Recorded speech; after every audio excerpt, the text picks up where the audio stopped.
In this video, I'll show you how you can disable or enable Game Bar on Windows 10 and Windows 11. Now this is really easy, guys. Just come here and search for Game Mode. This will open up your Game Mode settings, and in here you'll have the option to turn over to the Game Bar.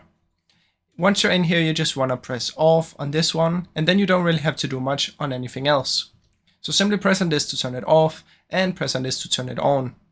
Now optional, you can do the game mode and you can turn this on, and this is basically just gonna put your PC in the gaming mode. So when you're playing games, it will perform better.